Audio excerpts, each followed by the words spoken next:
Fala galera, tudo beleza? Sejam muito bem-vindos ao canal.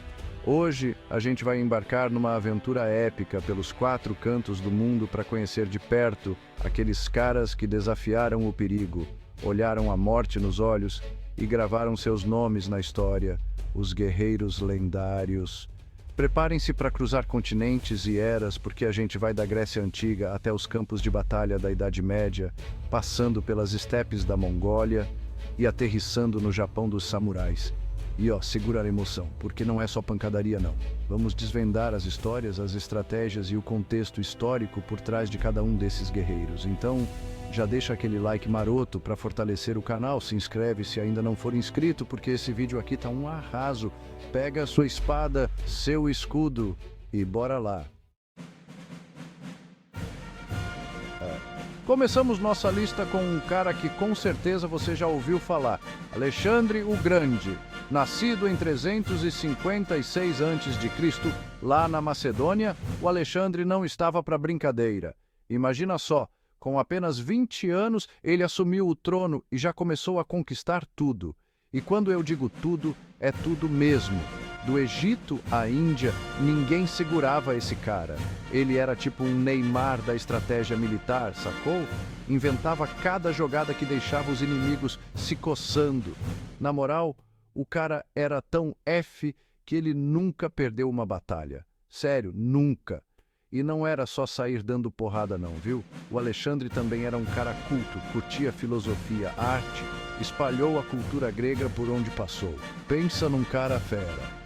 Deixou um legado gigante e influenciou a história do mundo. Merece todo o respeito, né, não? Das terras quentes da Grécia, viajamos até as estepes geladas da Mongólia para conhecer Genghis Khan. Nascido como Temujin em 1162, ele passou por muitas dificuldades na infância, mas isso só o fortaleceu. Ele uniu todas as tribos mongóis, formando um exército imbatível. Conquistou um território maior que o Império Romano, com estratégia e táticas de guerra, cavalaria, arco e flecha, e táticas de cerco. Genghis Khan também criou leis e incentivou o comércio na Rota da Seda. Preparem os escudos, afiem as lanças, porque agora a gente vai para a Grécia Antiga de novo, para conhecer o Leônidas e os 300 guerreiros de Esparta. Se você já assistiu ao filme 300, sabe que a história é épica, mas a realidade é ainda mais incrível. Em 480 a.C., o rei Leônidas e seus 300 guerreiros espartanos enfrentaram um exército persa gigantesco. E não era qualquer exército persa, não. Era tipo muita gente. Mas os espartanos, esses caras eram casca grossa. Lutaram com uma coragem absurda. Mesmo sabendo que a derrota era quase certa, eles defenderam aquele estreito com unhas e dentes. Lutaram até o último suspiro. E sabe por quê? Pela liberdade, pela honra, por Esparta. É de arrepiar, né não? Leônidas e seus 300 guerreiros viraram lenda, um símbolo de coragem, determinação e amor à pátria. E da bravura espartana, a gente viaja até a China antiga para conhecer um cara que, apesar de não ser um guerreiro no sentido tradicional da palavra, revolucionou a arte da guerra Sun Tzu. Ele escreveu um livro, A Arte da Guerra, que é tipo a Bíblia da estratégia militar. Sério, generais e líderes do mundo inteiro estudam esse livro até hoje. E não é à toa. O Sun Tzu era um gênio. Ele defendia que a inteligência, a astúcia e o planejamento eram mais importantes que a força bruta. Ele dizia que para vencer uma guerra, você precisa conhecer o inimigo tanto quanto você se conhece.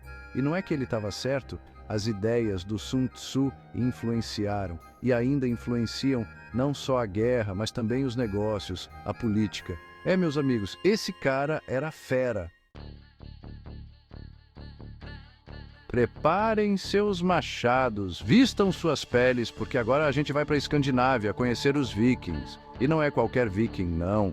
É o Ragnar Lothbrok. Esse cara era lenda, um guerreiro destemido, um líder carismático e, alguns diriam, um pouco louco. Ele navegava pelos mares, invadia reinos, conquistava terras e pilhava tudo que podia. Da Inglaterra à França, o nome Ragnar Lothbrok era sinônimo de terror. Mas ele não era só um cara bruto não, viu? Era esperto, estratégico e um mestre na arte da guerra. Suas histórias, cheias de batalhas épicas e aventuras incríveis, são contadas até hoje nas sagas nórdicas. E não é para menos, né? O cara era fera, um verdadeiro exemplo do espírito viking. E do frio da Escandinávia, a gente vai para as terras altas da Escócia, conhecer um herói nacional, William Wallace.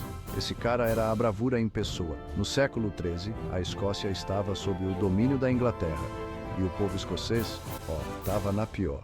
Mas aí surgiu o William Wallace, um guerreiro impetuoso que liderou a resistência contra a opressão inglesa.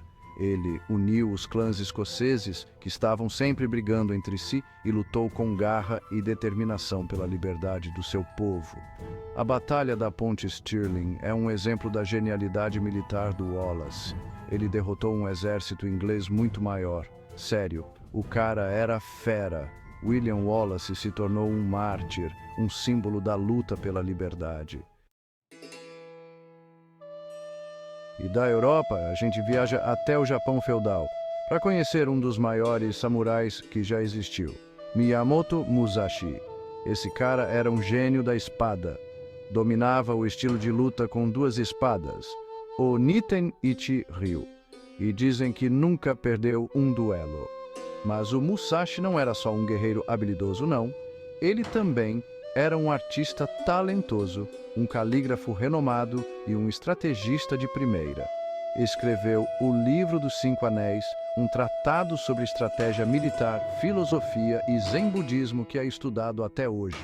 Ele acreditava que a verdadeira vitória vinha do autoconhecimento, da disciplina e da busca pela perfeição. Meus amigos, o Musashi era fera, um exemplo de que a espada é mais do que uma arma, é um caminho para o autoconhecimento.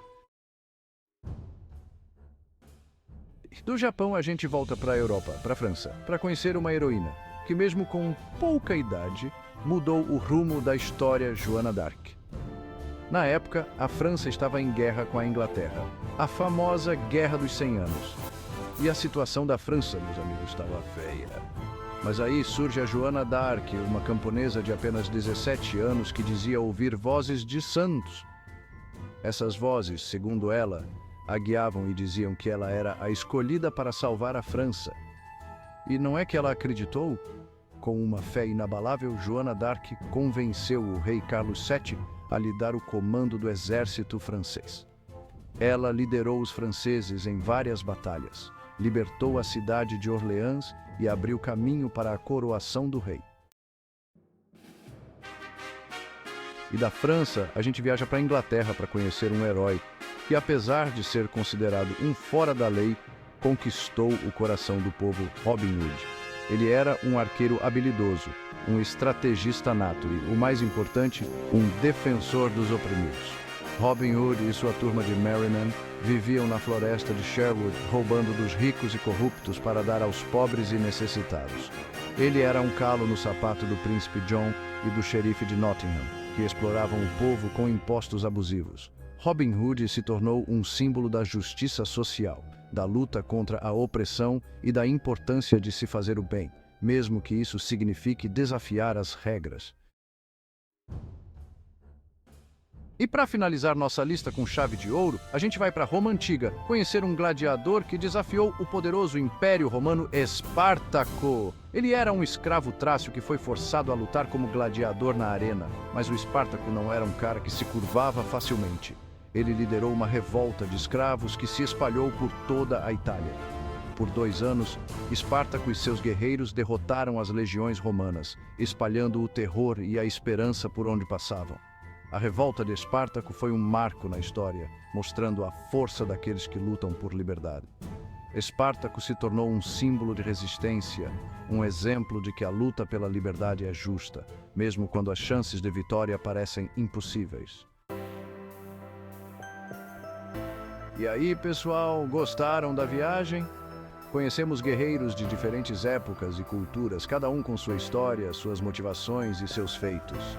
Mas todos eles têm algo em comum: a coragem, a determinação e a vontade de lutar por aquilo que acreditavam. E você, qual desses guerreiros te inspira? Qual história te marcou mais? Conta pra gente nos comentários. Se você curtiu o vídeo, não esquece de deixar o like, se inscrever no canal e ativar as notificações para não perder nenhum vídeo novo. Um abraço e até a próxima!